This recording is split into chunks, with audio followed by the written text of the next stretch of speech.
Hey there. I'm in a hotel. See?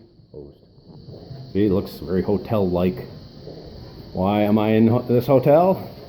Because of this. Yes, it is Novapalooza. It is the 50th year anniversary of the Data General Nova mini computer and essentially Data General itself. Gathering here, you can see the 22nd to the 24th, Denver, Colorado. And yeah, we have a contingency of DG old timers. And wow, great people. This has been fun. This is the last day right before the show starts where the rooms are relatively empty. I'm not actually going to film or video any of the old DGers. They are getting videoed by a different company or a production company, and Wild Hair will, I believe, have a video at some point. Let's walk into the room. Actually, this is one of two rooms. Oh yeah, oh yeah, okay. Let's do a quick just walk around and see what there is. Here we have a desktop generation Eclipse system. I believe this is actually a micro Eclipse system. And you can see they tried the modular approach, like a bunch of companies tried this. I think Burroughs did as well. You want to expand your system, you just add a box on, And yeah, they tried to break into the essentially the microcomputer market several times. None were too successful, but that is one of them. Here we have what do we have? An S20 micro Eclipse.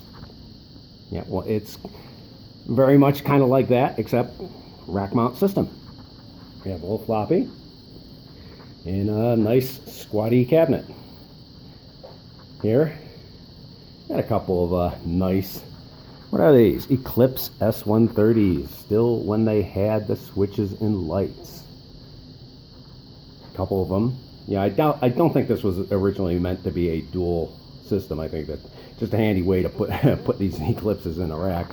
And we have the more or less ubiquitous for that era, the mid-70s, 5 and 5 hard disk. I think this is called the 6055, and it is 5 meg removable and 5 meg fixed. And yeah, it pulls out like a drawer, and wow, is it heavy. I think this is a desktop MV, an Eclipse. I'm not sure of that.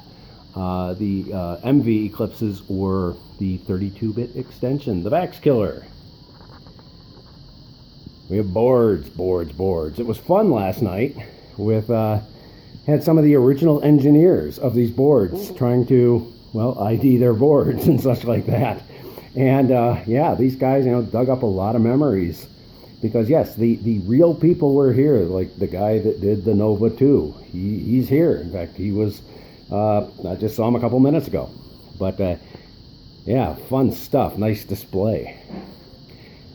Here we have a couple more systems. I'm not sure what that is. It's a very blank cabinet. But that is obviously an MV7800, kind of a midlife MV Eclipse. Like I said, this was the 32-bit extension to the Eclipse architecture. So it does kind of, an extension of the Nova in a way. The Vax Killer didn't quite kill the Vax, but boy, did it cause DEC a lot of pain. Here we have a bunch of memorabilia, disc packs. All this type of stuff is probably either going to get archived or archived already. Some of the old timers here, the guys, have actually brought stuff. In fact, I think some of this stuff, one of the DG engineers, I don't know if he dug through a desk or went in the attic, I don't know, but he brought a bunch of neat old paper. Here we have, oh boy, wow, the old stuff. Yes, this is when Data General was doing the burnt orange scheme. And this is actually, well, it's kind of a conglomeration of systems. We have a system here, which is an original configured system, I believe. Like this one, I think, has got pieces and parts mixed around. But this, yeah, it was found in a house down south, and yeah, and it's just been sitting there pretty much like this. We've got what is it, a 1200. Nice, very early 1970s machine. Paper tape and a couple of discs. These are Diablos, of course. I think a 31 on top, and the one below it is an interesting variant. It's, I think, called the 32, and it's the fixed head version. And wow, what a kludge, because basically they just made it so you can't take the disc cartridge out. It's got a metal cover. There's no handle. You can't grab onto anything. So yeah, it's kind of cheesy, but hey, it worked. It was basically just the fixed disc version of the more familiar 31. Here we have this beautiful system here. Typical half-inch tape. You can see it's double wide original cabinet. I don't know which of the processors is actually original to this cabinet, because you can see it has three. What are they? 800 series machines. Take a look and take a look. And oops, couple busted switches, but you know, hey, these switches always break, don't they? Paper tape. This one's a little weird because it has kind of a expansion chassis, I understand, but not really a standard one, and so there's no burnt orange panel, so they used the slightly newer blue style, like on those machines. But oh, beautiful system, beautiful system. Here we have a CS40 system, and yeah, Nova 3 based. This is, I think, the last of the switches and lights Nova series in the Nova series. And you can see, yeah, floppy, and for some reason there's another Nova 3, and yes, another one of those, like I said, ubiquitous hard disk drawers. Wow, I have moved so many of those, it's not funny. Anyway, CS40, yes, Data General was very big in the business world. You know, we like to think that these mini computers are running machine tools and particle accelerators and trains and things like that. No, actually, Data General sold a lot of essentially COBOL systems. They had a very successful COBOL software system. Very successful, and there's still a lot of it running today, apparently. But yeah, so they did have these CS series systems, commercial systems. Documentation. We love documentation, don't we? And yep, good stuff. This stuff has either been archived or will be archived. Yeah, this is good stuff here. I bet you pretty much everything here has been archived already. But you know, hey, Wild Hair, they are the people running the show. Always looking out for more Data General documentation, because there's still some holes to fill. Here we have a Nova, and yes, this is when the Nova lost the switches and lights. Oh well, yes, it went to a soft panel, but hey, everyone else did. You know, because them lights and switches, they're expensive in manufacturing. So yeah, it was just kind of a good idea to get rid of those and just streamline things.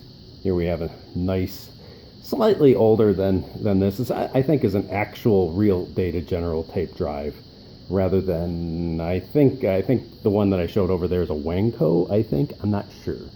But yeah, beautiful blue glass, or well, plexi. But yeah, nice. Here we have a MicroNova, an MP200 with another little tape drive. I understand these are very good tape drives. Yes, this was shrinking down the Nova to a micro architecture. And then they did it again with this really oddball thing, MPT100. It is a MicroNova based system with floppies. I think it is actually a standalone machine, and another one of their attempts to break into the microcomputer market. Wasn't too successful, but hey, neat looking machine, isn't it? Yep, Teletype ASR33. You just kind of have to have one of those. Let's go into the other room. Hopefully there aren't too many people there.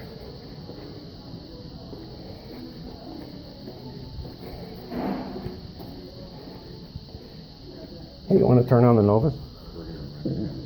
All right.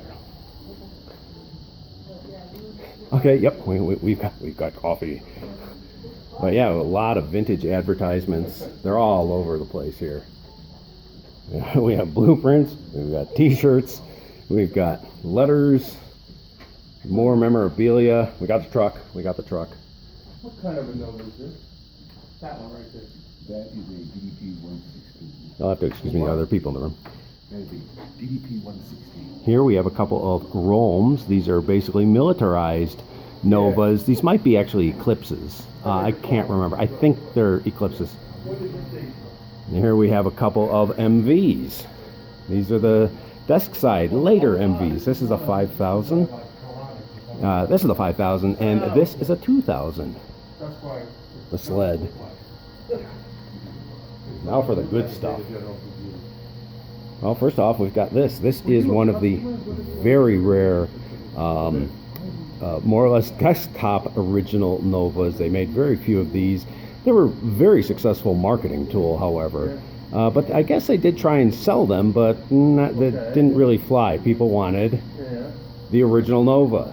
Look, it is working. I'll show you a little bit of the magic. I believe these are running arithmetic tests right now, but yep, restored original Nova. Here we have a 1200 and a Nova 2, and this one's not powered up right now, but this one I believe also is a functioning system. And we have the Nova 3, and yeah, we saw one in the other room, but there's one out of the box. Give you a look. Out of the chassis, I should really say. But yeah, you can see big cards, core memory. Moving on, Nova 4. So yep, here we have the lineup.